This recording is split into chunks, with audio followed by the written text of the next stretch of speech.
Hey, the Super Bowl favorite Kansas City Chiefs just suffered their first loss of the 2021 NFL season on Sunday Night Football as they fell to the Baltimore Ravens 36-35. That leaves only two undefeated teams in the AFC, five in the NFC, including your Buccaneers.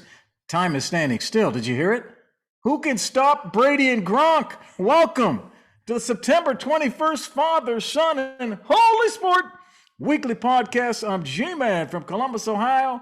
That is my man T Money out in 49er country. Big week coming up, T. Oh, yeah, big week out here. They got the Packers this week, and I can't believe the Chiefs lost, man. That was a big one. It's going to be an interesting week, and like you said, Tom Brady just continues to beat Father Time. The legend rolls on. Hey, we got a great jam-packed show for y'all today. One of our fun segments is the trivia of the week. T Money going to try to do it again. We'll see if he can do it. We're going to try to stump him with our question. T Money, which quarterback has the best completion percentage in college football so far this year? Minimum of 70 attempts. SourceTeamRankings.com. Which quarterback has the best completion percentage so far this year? That's your question, man. How you feel about that? Okay. Okay, well, we're going to see if our fans can beat T Money. Let's go. We got some big picks again for you this week. We delivered for you in the last show. This podcast is killing it, man, with our picks.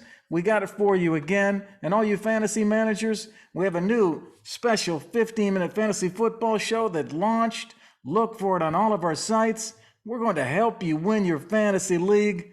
And we have the T-Ross Chuggin' Chat coming for you in a separate 5-minute video. Look for that on all of our channels. T-Money's got a message this week for TB12 and the Buccaneers. Well, that was last week. This week it's Dak and Dallas. Do you really have it? And we're going to hear about that. What does he have to say? And what's he going to drink when he does his chug this time? Hey, y'all, if you like what you're seeing, press the like and subscribe. We're on YouTube, Spotify, many of the platforms. Look for our name at Father, Son, and Holy Sport. Oh, yeah. Don't forget to click that subscribe button. And let's dive in to this week's Ross rundown here. We got the Packers on Monday Night Football playing the Lions, and it looked a little shaky for them at first there. The Lions looking like they were going to give them a game, and then the Packers just run away with it. G-Man, did the Packers and Aaron Rodgers silence the doubters after a poor performance in week 1 and beating the Lions in week 2? Hey, man, I feel like you got a soft spot for Aaron Rodgers. He brought this on himself. He is the Darth Vader of the NFL. He's the villain. God. He's the villain. Darth Vader. But the guy is so talented. I almost want to swear because he's so talented. Whoa. The guy just knows how to play the game. Did you see when they went man-to-man last night out on the edge? Devontae, the one play, the whole game they go man-to-man. They take advantage of it. Boom, 50 yards. Bread basket. I mean, the guy's unbelievable. The guy just knows how to play the game. Yeah. So is that a yes? He silenced the doubters there, Gary? I need, I always got to lock you down on these here. That's like my job to hold the. Hey, I'll say he did not. Okay. Everyone's going to think he did, but he did not. Guys, it's the freaking Lions. They're horrible. They're a bottom 5 team in this league. And look, Aaron did have a great game. But Aaron Jones is the one we need to be talking about, not Aaron Rodgers. That man was running all over them, through them, around them, on them, over them, in the grass. I don't care. That guy was doing it all. He was unbelievable. The Packers have a tough schedule, one of the toughest, if not the toughest in the NFL this year. If they can dig out of this 1-1 hole and come out on top and make the playoffs, then fine. But I think this one isn't anything to silence the doubters about. Next week they play this weekend they play the Niners. They win that. Okay, you silence the haters for me. Hey, the Packers go and visit the 49ers Sunday night at Levi Stadium out by you. 8:20 p.m. Sunday. Going to be awesome. 49ers are favored by 3.5. What do you think about that line, first of all? I mean, I think it's the right line. The Packers didn't look great in the first half versus the Lions, and the whole game versus Saints. Niners should be favored. And Green Bay is going to win their division. No one in that division can stop them. No one's even close. They're going to win that division. I don't even care what their record is. And last year, when they won the division, they went to the playoffs. They played the Rams, beat them 32-18. Rodgers throws for 300. What do the Rams do? Go get Stafford. Now they're loading up their offense. They're going to shoot out with Green Bay this year if they face each other. Yeah, it'll be a great one to see. I'm very interested. The Packers, I know they should win the division, but their schedule is brutal. They might win the division like 9-7 or something. It's not gonna be a pretty win. Hey, let's move to the Ross rundown. Let's go to another topic, man. We talked on the opening, on the teaser, about that 36-35 Ravens win over the Chiefs. Have they turned the corner? Have the Ravens caught up to the Chiefs? What do you think, T? I mean, it's kind of crazy to say because the Chiefs just seem untouchable at times, but I think yes has to be the answer here. I know that it was a wild turnover at the end of the game by Allaire, and they had the field goal set up potentially, but Lamar threw a pick six in the game too, so he handed them 7 points really. So without that turnover as well, you could say the game was the Ravens to begin with. I think they caught up because they couldn't stop Lamar. They couldn't stop him. I think they caught up mainly because this Chiefs defense is worse than we thought it was even going to be, and we didn't think it was going to be good in the first place. They could not stop the run game of the Ravens. And let me give them a break here because they played probably 2 out of the top 3 run teams in the NFL. But, I mean, the defense is just leaky right now, and they need to really show up if they want to make a deep playoff run. Yeah, I agree with you. I think, though, right now they're pretty even teams in that AFC in terms of who's going to make it out, who's going to get to that title game. Of course, I predicted Kansas City would make it to the finals, but it is close right now. And really, that running game, we're worried about all the running backs, but Lamar Jackson, as you said, just makes up for all the running backs. He had 107 yards, 2 rushing touchdowns on the ground. Kansas City gave up 251 rushing yards, 3 touchdowns running. I mean, this is just a sieve right now when it comes to the Ravens running the ball on the Chiefs. Ravens and Lions meet Sunday in Week 3 for a 1 p.m. kickoff at Ford Field in Detroit. The Ravens are favored by 9.5, so they're going to win another one, man. Yep, the Ravens are really good, and I'll just say this about the Chiefs too. For how poorly their run defense have been, their defensive line, they spend 25% of their cap on. That's how much they spend on just their defensive line. That's the highest in the NFL. And they only have 1 sack through the first 2 games. So their defensive line really needs to step up. Now, like I said, they played 2 tough run defenses. They're gonna have to bounce back here. I'm not worried too much about the Chiefs because of their offense, but it's mainly in the playoffs that they really need to step up. But the Ravens might get going. When you bring those analytics in here, man. You got the analytics, that ESPN analyst kind of feel to you tonight, man. Oh yeah, just feeling good, The pen behind the ear here. I mean, just ready to give you all kind of stats. So. But hey, let's move on here. One of the teams I want to talk about, it's just been a great surprise here, is Teddy Bridgewater and those Broncos, man. They are now 2-0. Do you think they're legit here, Gary? Are the Broncos an actual good NFL team? Well, I know you like me to cut to the chase and give it to you. Yeah. And so I'll tell you right now, they're not for real, okay? Okay. So that's your bottom line that you want. But let me give you a little color around the edge, okay? They're 2-0. They're tied with the Raiders atop the AFC West. The Chiefs and the Chargers are behind them. That's why everybody's panicking, okay? But look at who they beat. They go on the road. They beat the Giants, and they beat Jacksonville. So they're coming home now for that 3rd game, and guess who they play? The Jets, okay? Kickoff's 4 o'clock Sunday. They're favored by 10.5, so they're going to 3-0. And everybody's going to be going nuts next week. Oh my God, Denver, they're unbelievable. But guess who they play after that? The next 4 games: Ravens, Steelers, Raiders, Browns. They're going to 4-3, my friend. All right. Well, that's what's going to be interesting. You start 3-0, you're on a good path. You never know what happens with injuries. I'm not as sold on the Steelers as everyone else. I think that they could legit make the playoffs here. This team has been Okay. playoff ready for about a year or two. This roster is legit. They've just been looking for a steady force at QB. Drew Lock was not that. He's erratic. He's not controlling with the ball. All they want Teddy Bridgewater to do is make a play or two. They don't need him to be spectacular. That defense is, the receivers are solid. The run game's good enough. He just needs to not turn the ball over, make a few big throws and win them game. I mean, I like where they're headed right now. I don't really see holes in their roster. I think they're a lesser version of the Browns, if that makes sense. They're not as elite roster wise, but everyone is just really good. And that can get you to the playoffs. Hey, if you're a good team, you can overcome guys that might have better guys. So if they got a great team, they can do that. Teddy's throwing 77% completion percentage, 4 touchdowns, no interceptions. The guy's really doing it. That's what I'm saying. Hey, let's go to Ross v. Ross. Question for us, the challenge is, which 0-2 team, T-Money, is most likely to make the playoffs? There's an 0-2 team out there that we think still going to make the playoffs. And I know the percentage. If you're 0-2, it's low in terms of making the playoffs, but you can make it. And which one of those teams do you think is going to come out? It's Atlanta. It's got to be the Falcons, man. What?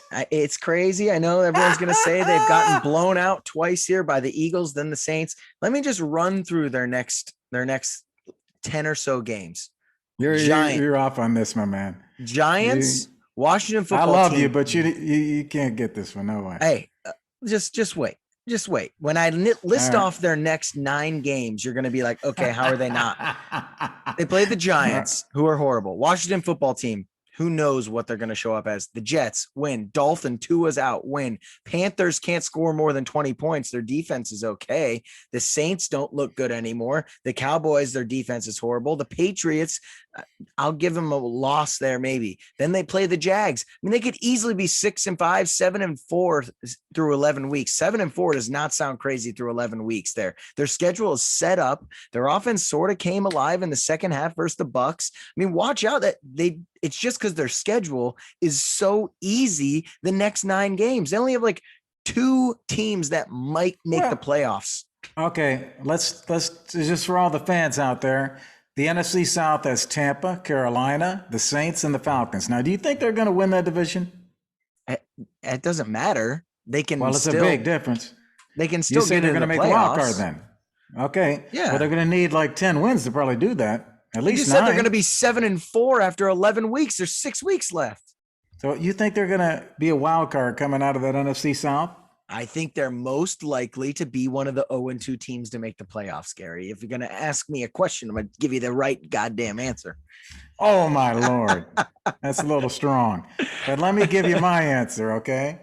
Because it is Ross v. Ross. I'm supposed to challenge you, right? No, it's already won. So let's look at the AFC first, okay? Who's in the AFC is most likely to make it? And then we'll look at the NFC.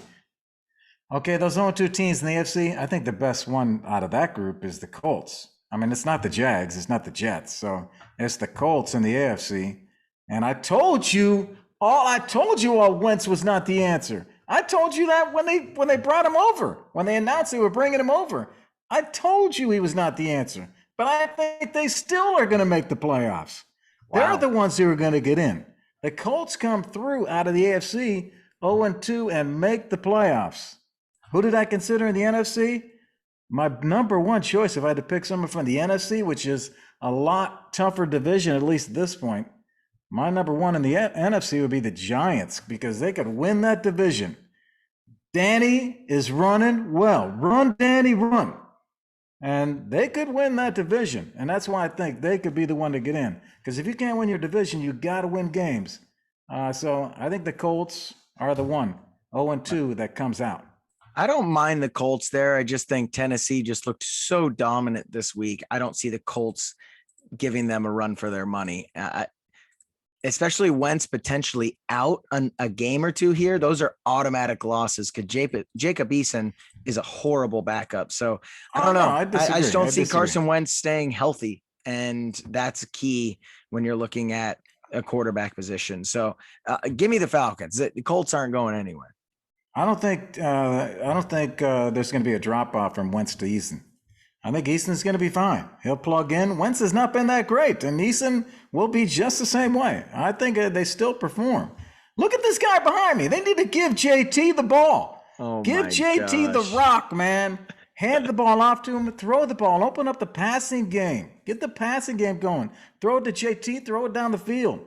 They have no elite weapons into the middle of Jonathan Taylor. They have no elite weapons. That's their problem. So we'll see what the Colts can do. That's not elite. They gotta start throwing the ball a little more, man. They're running right into a wall in front of them. Hey, let's go to the picks of the week, and let's see what you got for the picks of the week, man. You feel like you're in a frisky mood tonight. Come on, man. Tell me your lock pick of the week, T-Money. All right. I got you here.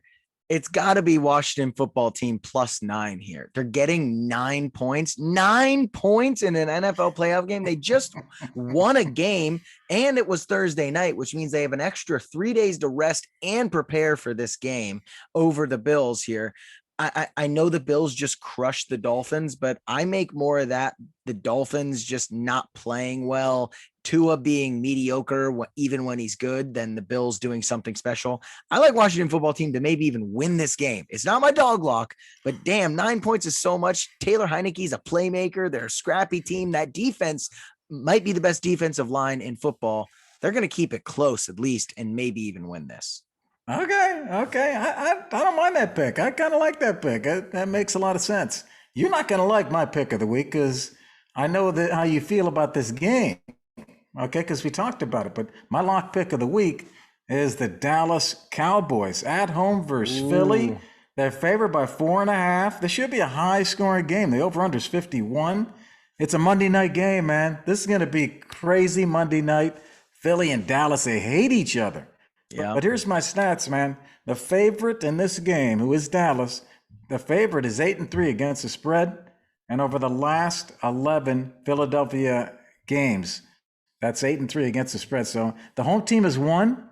They've covered 5 in a row in the series. Dallas comes home after being on the road. They got a 2-game win streak at home. They crushed the Eagles in December. They beat them by 20. So I'm going with the Cowboys at home to cover the 4.5. Okay. Very interesting. So before we pick the dog lock, though, I just want to say, hey, Father, Son, and Holy Sport was 2-0 on dog locks last week. Oh, yeah. And T-Money called the Dallas upset of the Chargers. He won it outright. T-Money, nice pick, man. Thank you.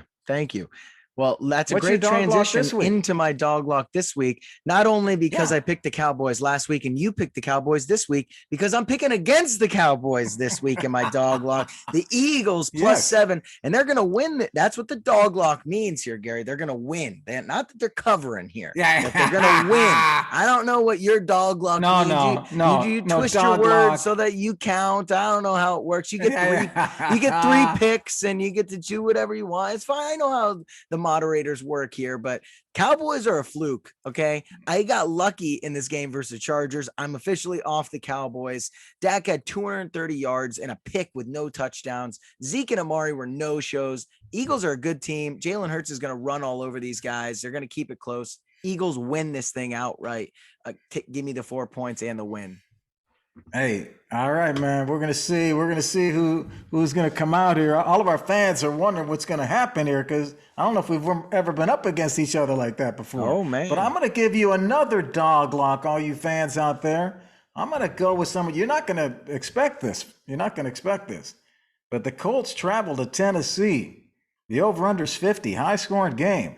The Colts are 0-2. We just talked about them. They win this game.